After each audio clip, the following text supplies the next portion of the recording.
Assalamualaikum warahmatullahi wabarakatuh. Halo, jumpa lagi bersama saya Bahtiar Movie.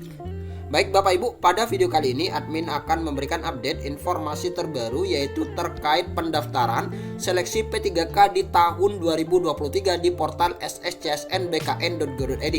Nah, jadi ada beberapa permasalahan yang dihadapi oleh beberapa pelamar Bapak Ibu, yang mana ada beberapa pelamar yang tidak bisa mendaftar, tidak bisa memilih formasi di sscsnbkn.go.id. Nah, penyebab dan solusinya bagaimana? Nah, jadi bagi Bapak Ibu, simak terus video ini. Dan sebelum lanjut, seperti biasa admin ingatkan kembali, jangan lupa tekan tombol subscribe-nya terlebih dahulu dan tekan tombol loncengnya, agar nantinya Bapak Ibu selalu mendapatkan update informasi-informasi terbaru dari kami. Baik Bapak Ibu, kita langsung saja. Nah, untuk pendaftaran seleksi CPNS ataupun P3K ini sudah resmi dibuka Bapak Ibu, dan Bapak Ibu ini sudah bisa membuat akun di portal sscsnbkn.go.id. Nah, untuk pelamar P3K, khususnya P3K guru, ini ada beberapa pelamar yang tidak bisa memilih formasi Bapak Ibu karena beberapa alasan. Nah, kita lihat di sini Bapak Ibu.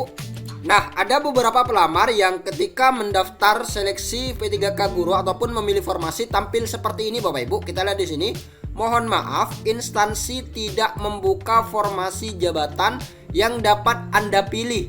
Anda tidak dapat melanjutkan pendaftaran ini. Keterangan lebih lanjut silakan hubungi ataupun kunjungi helpdesk atau call center Dirjen GTK Kemendikbudristek. Nah, jika tampil seperti ini artinya instansi Bapak Ibu ini tidak membuka formasi Bapak Ibu, tidak membuka formasi jabatan yang bisa dipilih oleh pelamar. Nah, kita lihat di sini Bapak Ibu, ini adalah lini masa seleksi P3K guru tahun 2023. Nah, di sini ada beberapa kondisi, P2, P3 dan P4 ini tidak dapat mendaftar. Kita lihat di sini Bapak Ibu.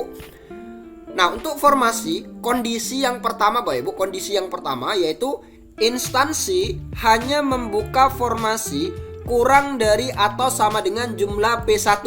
Nah, kondisi yang pertama, instansinya ini hanya membuka formasi kurang dari atau sama dengan P1 Bapak Ibu, sama dengan prioritas 1 yang sudah lolos nilai ambang batas di seleksi P3K tahun 2021. Nah, kemudian statusnya untuk pelamar jika instansi menerapkan kondisi yang pertama, terjadi kondisi yang pertama yaitu membuka formasi kurang dari atau sama dengan jumlah P1, untuk P2, P3 dan P4 ini tidak dapat mendaftar Bapak Ibu karena formasinya ini hanya cukup untuk pelamar P1. Nah, jadi seperti itu untuk kondisi yang pertama.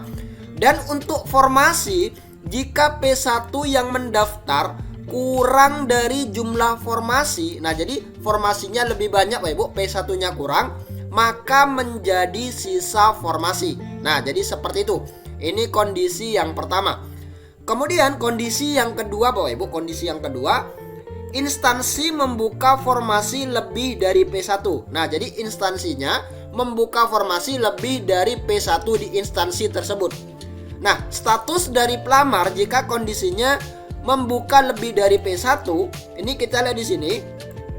Formasi P1 sudah dipisahkan dan mengikuti poin sebelumnya. Nah, jadi P1 sudah dipisahkan Bapak Ibu.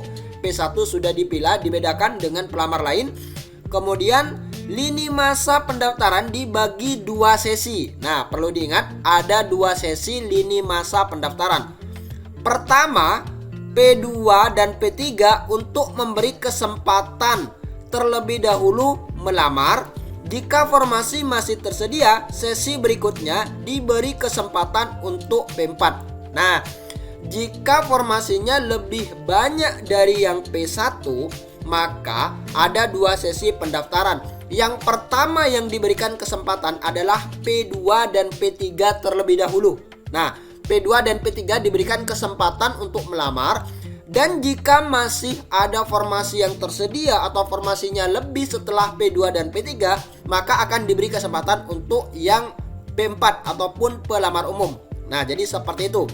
Kemudian yang kedua Bapak Ibu, status yang kedua formasinya, jika P2 dan P3 yang mendaftar kurang dari jumlah formasi, maka sisa formasi menjadi tambahan formasi yang dapat dilamar oleh P4. Nah, jadi seperti itu status dan kondisi jika instansi Bapak Ibu ini membuka formasi kurang dari atau sama dengan P1, ataupun instansi Bapak Ibu membuka formasi lebih dari P1. Jadi seperti itu. Nah, ini dia Bapak Ibu daftar 49 instansi yang membuka formasi hanya untuk pelamar prioritas lulus nilai ambang batas 2021. Nah, jadi instansi ini hanya cukup untuk pelamar yang P1 saja. Jadi seperti itu. P2, P3 dan P4 ini tidak bisa mendaftar karena hanya membuka formasi untuk yang lulus nilai ambang batas 2021. Nah, ini dia Bapak Ibu. Ini Provinsi DKI Jakarta instansinya, kemudian Provinsi Jawa Barat ada Kabupaten Kuningan, Kabupaten Indramayu, kemudian di Provinsi Jawa Timur di sini Kabupaten Mojokerto, Jombang, Kediri, Kabupaten Tulungagung, Lumajang, Jember, dan juga di sini Provinsi Gorontalo, Kabupaten Gorontalo. Nah, jadi itu dia Bapak Ibu daftar 49 instansi yang hanya membuka formasi untuk pelamar yang lulus nilai ambang batas tahun 2021. Nah, jika instansi Bapak Ibu masuk dalam 49 instansi ini, maka P2, P3 dan P4 ini tidak bisa mendaftar. Jadi seperti itu. Nah, jadi seperti itu Bapak Ibu alasan mengapa Bapak Ibu tampil mohon maaf instansi tidak membuka formasi, karena formasinya ini hanya cukup untuk pelamar yang lulus nilai ambang batas di P3K tahun 2021. Jadi seperti itu. Kemudian yang kedua, ada pelamar juga tampil seperti ini Bapak Ibu. Periode pendaftaran pelamar umum belum dibuka. Silakan cek secara berkala aplikasi SSCSN untuk melakukan pendaftaran. Nah, jadi untuk pendaftaran seleksi P3K Guru tahun 2023 ini ada rentang waktunya Bapak Ibu, ada rentang waktunya dan ini sudah ada surat edaran dari BKN. Nah, kita lihat di sini Bapak Ibu. Nah, ini dia Bapak Ibu. Untuk waktu pelamaran ini ada rentang waktunya Bapak Ibu. Kita lihat yang pertama, tanggal 20 sampai dengan 29 September 2023. Ini kategori pelamar yang bisa mendaftar ataupun bisa melamar ini adalah pelamar pada kebutuhan khusus, yaitu pelamar yang lulus nilai ambang batas seleksi P3K Guru tahun 2021 dan juga XTHK2 Bapak Ibu. Kemudian guru non-ASN di sekolah negeri yang terdaftar di Dapodik minimal 3 tahun ataupun di atas 3 tahun. Jadi seperti itu untuk yang kebutuhan khusus. Kemudian untuk yang tanggal 30 September sampai dengan 9 Oktober 2023 ini adalah pelamar pada kebutuhan umum. Nah, jadi seperti itu rentang waktu pendaftaran seleksi P3K Guru tahun 2023. Baik Bapak Ibu, itulah sedikit informasi dari admin. Semoga video ini bermanfaat. Wassalamualaikum warahmatullahi wabarakatuh.